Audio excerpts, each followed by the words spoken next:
faut que je réponde au texto d'Adi. Je lui écris quoi? Sois cool. Quoi? Envoie-lui un emoji. Oh. Bon, d'accord. Sois cool. Voici le monde secret caché à l'intérieur de votre téléphone. Là où les émojis comme moi travaillent et vivent. Ici, chacun de nous ne fait qu'une seule chose, mais à chaque fois, on a intérêt à assurer. Message entrant. On demande bof. Ah, qui? Moi? Oh. Qu'est-ce qu'il fabrique? Il se trompe de visage! C'est quoi cet emoji? 100% cinéma. Hamidou Saka. Vous êtes plein pied dans votre magazine 100% cinéma sur les antennes de Radio Bénin. Voici, amis auditeurs, le sommet. 100% cinéma. Le cinéma par la radio.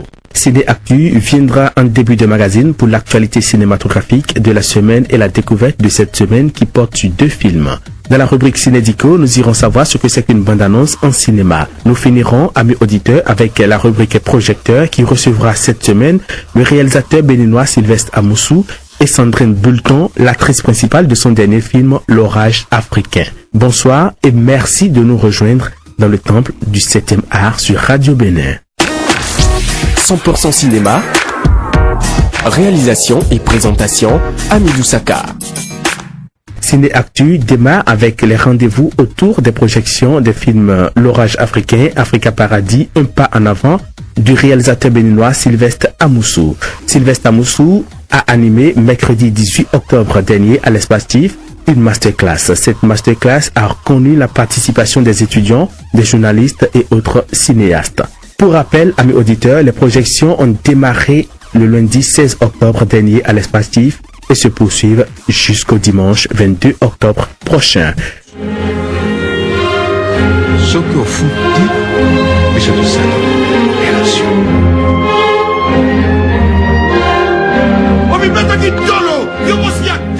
Féliciter le film du réalisateur franco-sénégalais Alain Gomis et Talon d'Or au FESPACO en mars dernier sera le candidat du Sénégal à l'Oscar du meilleur film étranger en 2018. Le comité d'organisation de la 5e édition des trophées francophones du cinéma a dévoilé le 9 octobre dernier les listes officielles des nominés et le pays d'accueil. La 5e édition se tiendra au Cameroun du 4 au 16 décembre 2017. Les 49 nominations se sont réparties dans 23 longs métrages, dont 8 documentaires et 5 courts métrages représentant 15 pays. Des nominations qui illustrent, amis auditeurs, la diversité de la production cinématographique en provenance de tous les horizons de la francophonie.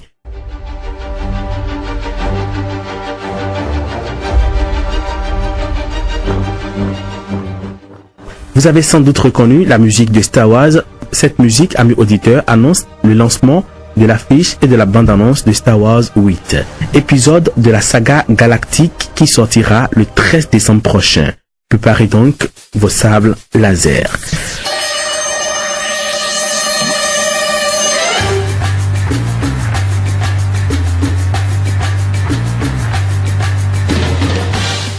La musique du film Mission Impossible pour annoncer à nos auditeurs le retour de Tom Cruise après sa blessure. Le tournage de Mission Impossible 6 a donc repris 2 mois après la fracture à la cheville de son acteur principal Tom Cruise. Mission Impossible 6 est attendue dans les salles le 1er octobre 2018.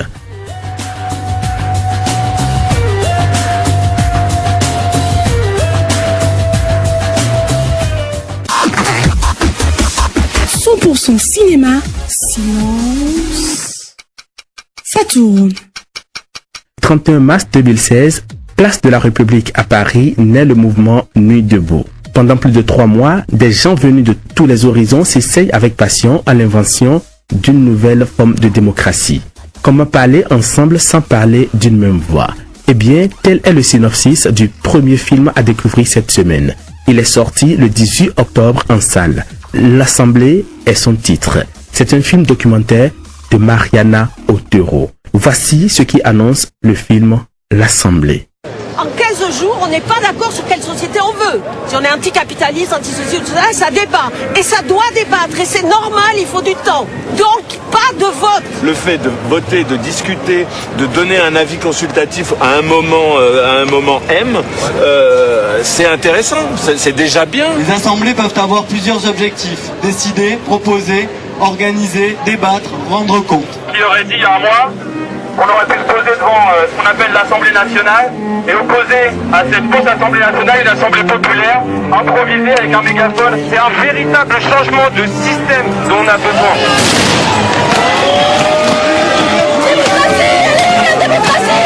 On a été fortement détruit parce qu'on a fait confiance à un schéma qui était institué et qui aujourd'hui nous trahit pleinement dans ce pouvoir qui nous appartient individuellement, qui est le droit de transformation de la cité.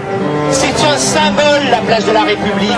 C'est pas uniquement quelque chose où se réunissent des gens qui parlent. C'est un lieu qui a matérialisé le refus d'un monde. Nous apprenons tous ensemble cette démocratie que nous voulons inventer. Si on dit Nuit debout décide que, tout le monde va nous tomber dessus pour nous dire non, Nuit debout décide pas que. Si on peut pas parler de ce truc en tant qu'unité, on va où ? À l'instant, la bande-annonce du film L'Assemblée. L'autre film à découvrir a remporté, amis auditeurs, la Palme d'Or au Festival de Cannes. D'Espoir est son titre.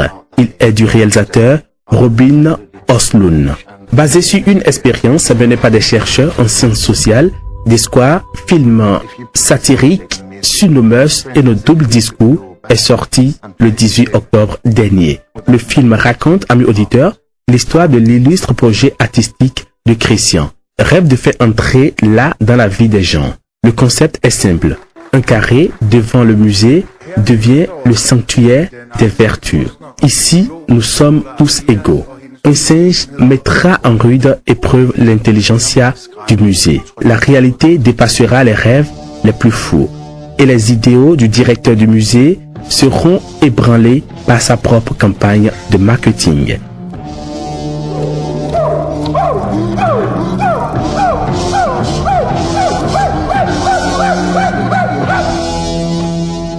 Le réalisateur suédois fait donc défiler le politiquement correct de son pays, mais aussi la petitesse honteuse habitant chacun de nous quand il est question d'aider l'autre.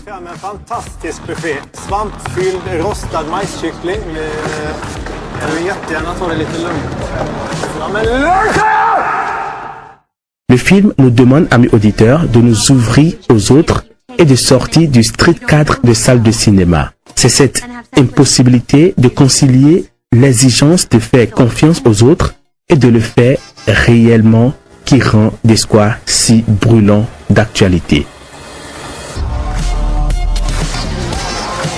D'Espoir er en frizone, hvor tæppet af omsorg råder. I den har vi alle lige rettigheder og forpligtelser.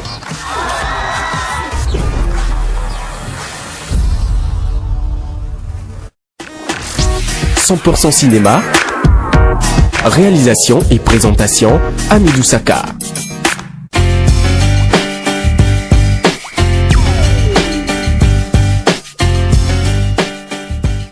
Comme annoncé dans la rubrique Cinédico, nous irons mieux comprendre la notion de bande-annonce au cinéma. La bande-annonce, amis auditeurs, la bande-annonce est un film publicitaire court dont le but est de promouvoir un film. La bande-annonce se compose d'une série de plans choisis dans le film annoncé. Son objectif est d'inciter le public à aller le voir. Ces extraits sont habituellement choisis et montrés à partir des séquences les plus passionnantes, drôles ou remarquables du film, mais sous une forme abrégée. 100% cinéma. Le cinéma par la radio.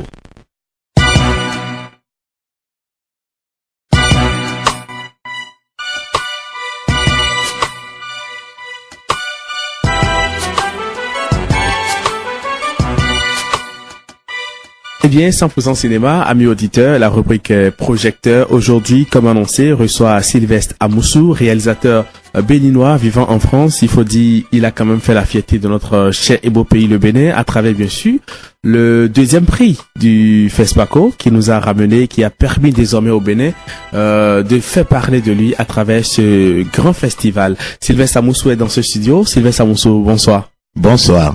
Merci d'avoir accepté notre invitation. C'est moi qui vous remercie de m'avoir invité. Depuis le FESPACO, on a tout fait pour vous avoir, mais aujourd'hui, on a cette chance-là d'être avec vous. Alors, Sylvestre Amoussou, vos sentiments après le FESPACO? J'éprouve vraiment un sentiment de grande fierté. Donc, je suis fier d'avoir amené les talons d'argent et le Grand Prix de l'Assemblée nationale du FESPACO à mon pays, et le Bénin, et puis à l'Afrique en général. Voilà.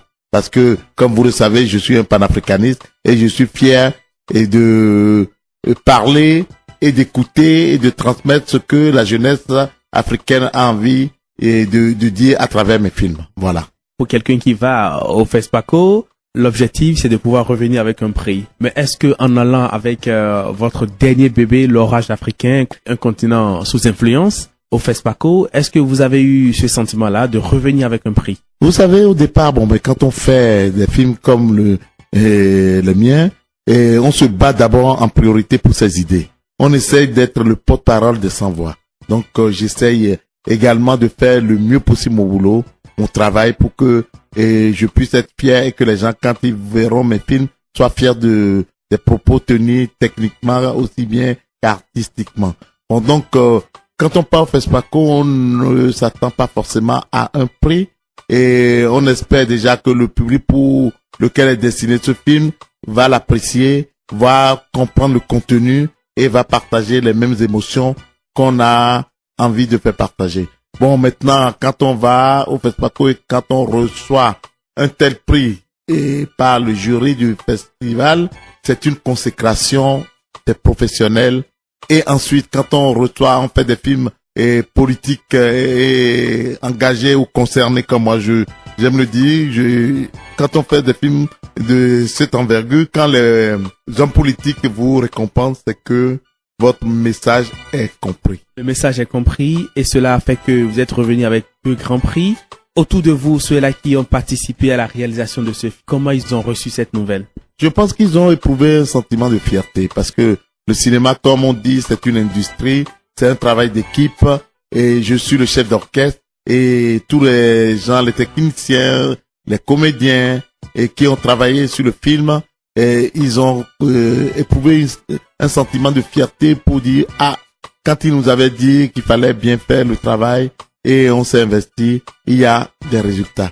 Bon voilà, ils étaient fiers, tout simplement, et j'ai éprouvé cette fierté, j'ai partagé cette fierté aussi avec le peuple béninois et au FESPACO, quand les Béninois étaient là et la délégation qui était là, ils étaient vraiment, vraiment fiers parce que c'est la première fois dans l'histoire de notre pays.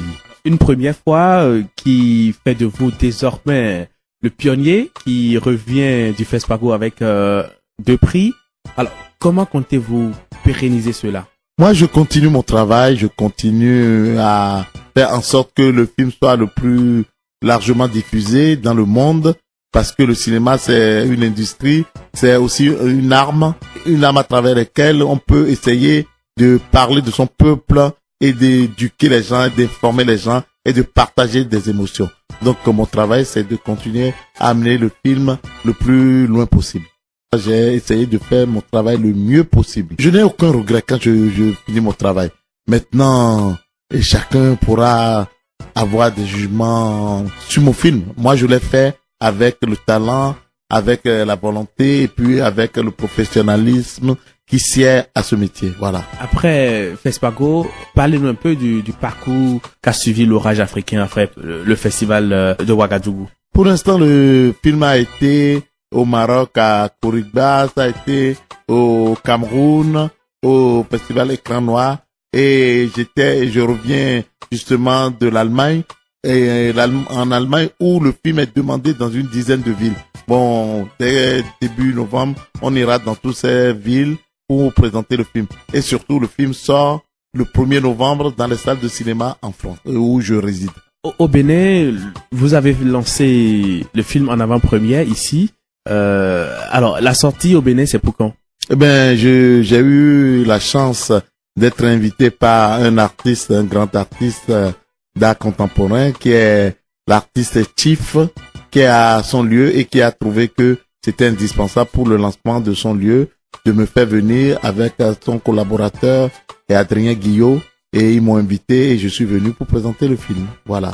Ils m'ont payé le billet, ils m'ont fait venir l'actrice principale du film avec moi pour pouvoir montrer les films et surtout l'orage africain, un continent sous influence, et pour que les Béninois puissent le voir.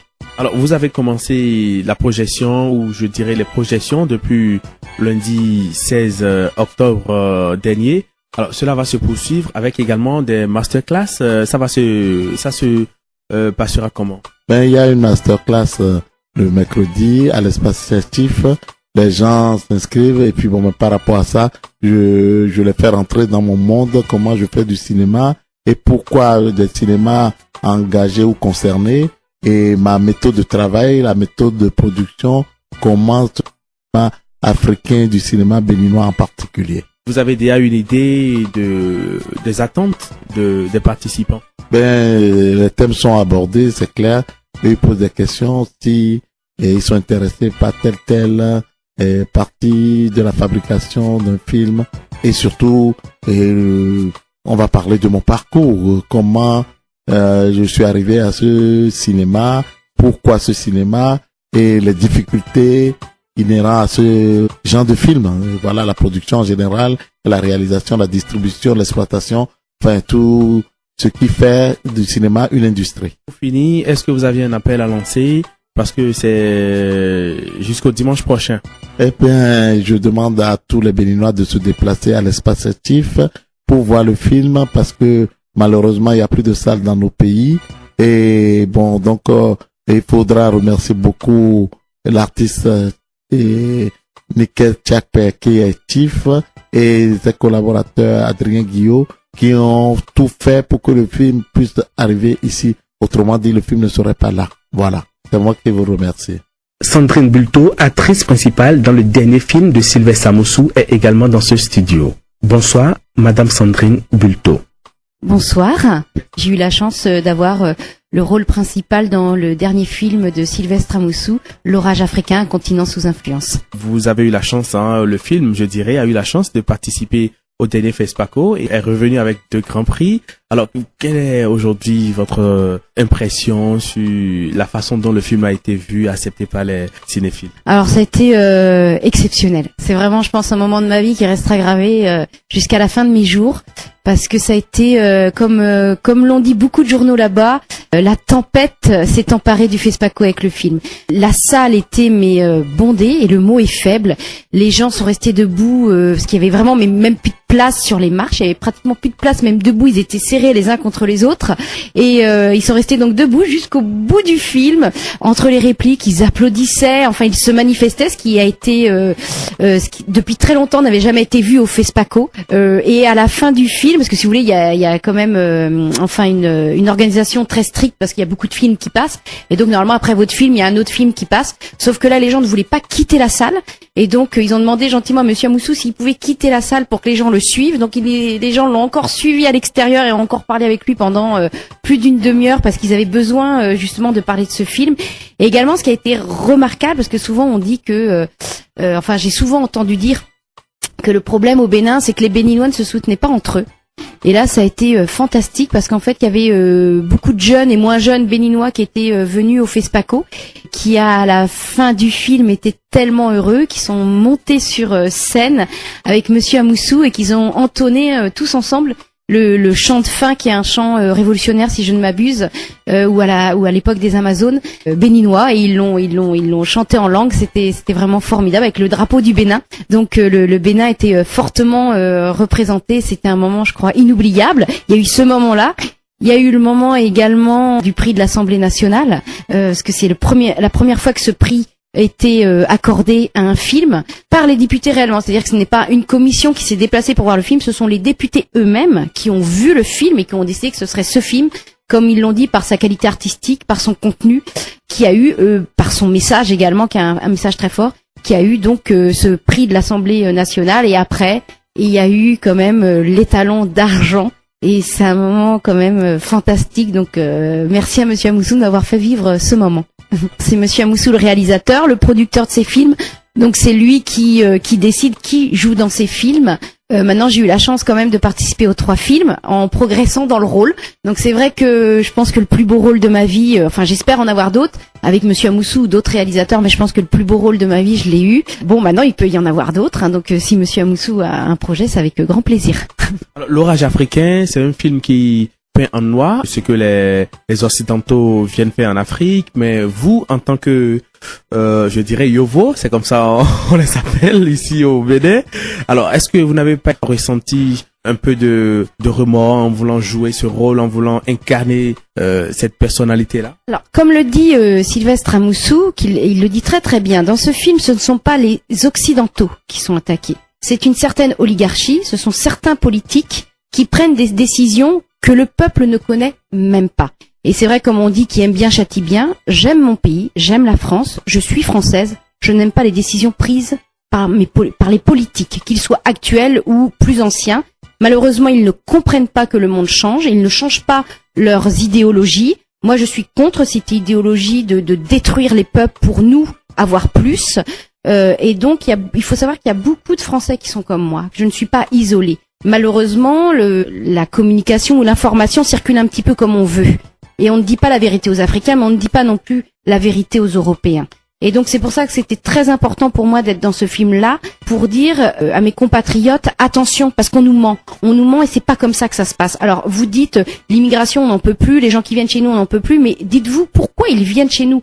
Les gens sont plus heureux chez eux qu'ailleurs. Qu'on aille voyager à droite, à gauche, ça tout le monde aime voyager, mais on aime être dans notre pays, parce que ce sont nos racines.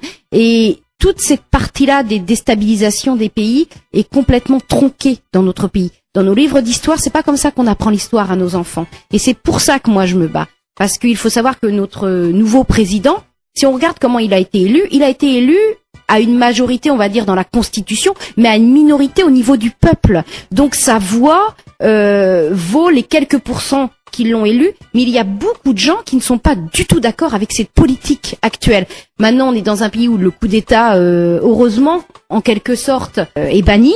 Quoi qu'il en soit, c'est la démocratie. On a accepté que cette démocratie fonctionne comme ça. Maintenant, il faut peut-être changer ce fonctionnement de démocratie, parce qu'on se rend compte que depuis des années, nous avons des présidents dont nous ne voulons pas. Nous les avons par défaut, comme beaucoup d'autres États, et nous en avons assez d'avoir des présidents par défaut qui prennent des décisions unilatéralement, sans que le peuple soit même au courant, parce qu'ils pensent sans doute que le peuple n'est pas capable de réfléchir. Et c'est pour ça que j'ai accepté de faire ce film, parce que c'est tout ça qu'il y a à travers le film de Monsieur Amoussou, et c'est aussi pour ça qu'il n'est pas uniquement africain dans l'idée. Il est universel dans ses idées, et c'est pour ça que j'accepte aussi et que j'ai grand plaisir à travailler avec Monsieur Amoussou. On va dire en tant que comédienne, je l'ai fait, ça y est, donc j'espère que j'aurai d'autres propositions, parce que c'est vrai qu'une comédie plus choc, peut-être plus choc, hein, tout est possible. Vous savez, quand on est comédien, tout est possible, et puis plus on va loin, plus on aime. Vous êtes au Bénin depuis quelques jours, dans le cadre de l'invitation adressée par Monsieur Chief, comme on l'appelle bien au pays. Si vous aviez un appel à lancer à l'endroit des cinéphiles béninois et même étrangers au Bénin. Pour les cinéphiles de Cotonou, je dis venez nombreux et vite, parce que malheureusement je vois bien que le cinéma au Bénin c'est pas facile, c'est même très difficile au niveau de la visibilité. Ce qui est très triste, c'est quand on rencontre des jeunes qui nous disent que le cinéma ils savent même pas ce que c'est, que le téléchargement qui est illégal, qui n'est donc pas bien parce que ça tue les réalisateurs, ils sont mieux dans leur chambre avec leurs copains et leurs copines, c'est ça qui est triste.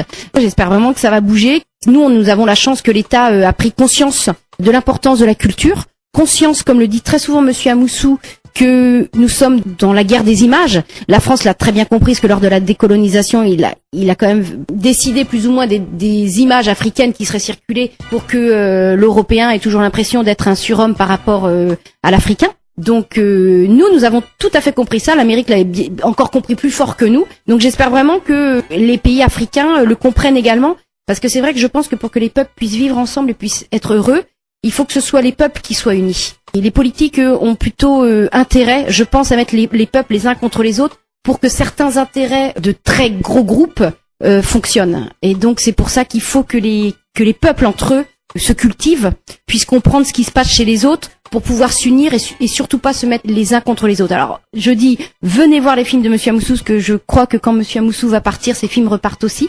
Donc ça sera beaucoup plus dur de les voir. Donc je dis, venez nombreux voir ce film, parce que vraiment c'est un film qui est sensationnel et qui apprend beaucoup. Donc venez nombreux voir ce film. On vous souhaite très bon séjour et à très bientôt. Ben, merci beaucoup à vous. Ainsi prend fin ce numéro de votre magazine 100% cinéma. Merci à chacun et à tous. À jeudi prochain, avec toujours en tête le 7e art. 100% cinéma, silence. Ça tourne.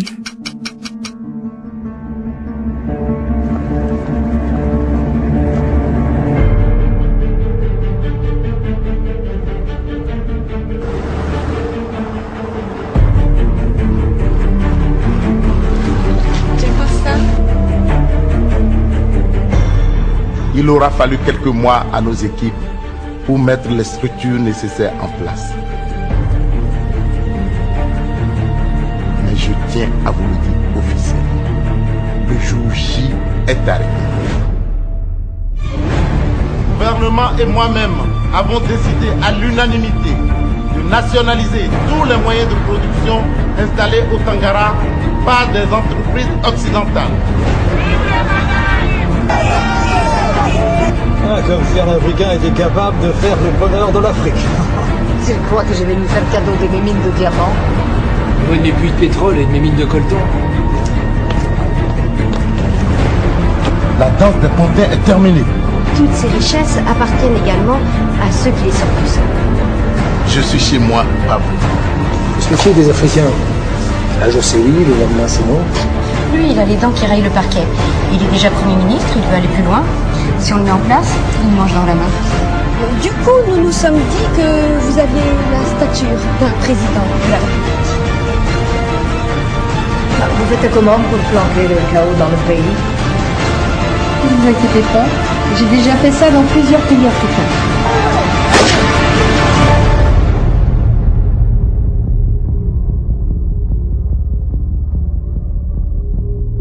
Peut-être pourriez-vous réfléchir encore un peu plus? Non.